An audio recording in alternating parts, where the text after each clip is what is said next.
ഇവിടെ പ്രേക്ഷകരെ ഇനി നോക്കാം വിറ്റോ വിശ്വാസം.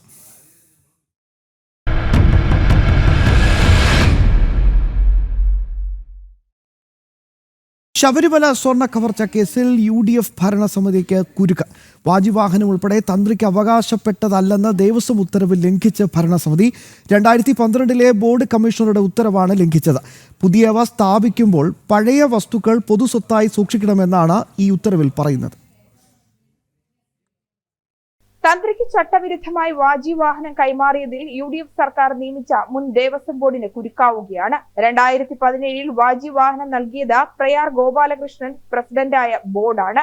വാജിവാഹനം തന്ത്രിക്ക് അവകാശപ്പെട്ടതല്ലെന്ന ദേവസ്വം കമ്മീഷണറുടെ ഉത്തരവ് നിലനിൽക്കെയാണ് കൈമാറ്റം നടന്നത്. 2012 പുറത്തിറങ്ങിയ ഈ ഉത്തരവാണ് ലംഘിക്കപ്പെട്ടിരിക്കുന്നത്. പുതിയവ സ്ഥാപിക്കുമ്പോൾ പഴയ വസ്തുക്കൾ പൊതുസ്വത്തായി സൂക്ഷിക്കണമെന്നാണ് ബോർഡിന്റെ തീരുമാനം. പ്രയാർ ഗോപാലകൃഷ്ണൻ ചെയർമാനായ ബോർഡിൽ മുതിർന്ന കോൺഗ്രസ് നേതാവ് അജയ് തറയിൽ ഉൾപ്പെടെ അംഗങ്ങളായിരുന്നു. 2017 ശബരിമലയിലെ കൊടിമരം മാറിയ സമയത്താണ് തന്ത്രി വാജിവാഹനം വീട്ടിലേക്ക് കൊണ്ടുപോകുന്നത്. സ്വർണ്ണ കവർച്ചാ വിവാദം ഉയർന്ന സമയത്ത് വാജിവാഹനം തന്റെ പക്കലുണ്ടെന്ന് തന്ത്രി സമ്മതിക്കുകയും ചെയ്തിരുന്നു. കേസിൽ തന്ത്രി അറസ്റ്റിലായതിനു പിന്നാലെയാണ് ചെങ്ങന്നൂരിലെ വീട്ടിൽ നടത്തിയ പരിശോധനയിൽ വാജിവാഹനം SIT സംഘം കണ്ടെത്തിയത്. അതേസമയം 2012 ഇത് ഉത്തരവായി മാത്രമല്ല, ഇതിന്റെ സർക്കുലർ എല്ലാ ഓഫീസുകളിലും എത്തിക്കുകയും ചെയ്തിട്ടുണ്ട്. ഇത് ശബരിമലയ്ക്ക് മാത്രം ബാധകമല്ല, തിരുവിതാംകൂർ ബോർഡിലെ എല്ലാ ക്ഷേത്രങ്ങൾക്കും ബാധകമാണ് ഈ ഉത്തരവ്. ക്ഷേത്രങ്ങളിൽ നിന്ന് ഏതെങ്കിലും തരത്തിലുള്ള വസ്തുക്കൾ മാറ്റിവെക്കുമ്പോൾ അത് പുറത്തേക്ക് കൊണ്ടുപോകാനാകില്ലെന്നും പൊതുസ്വത്തായി കാണണമെന്നുമാണ് ഈ ഉത്തരവിൽ പറയുന്നത്.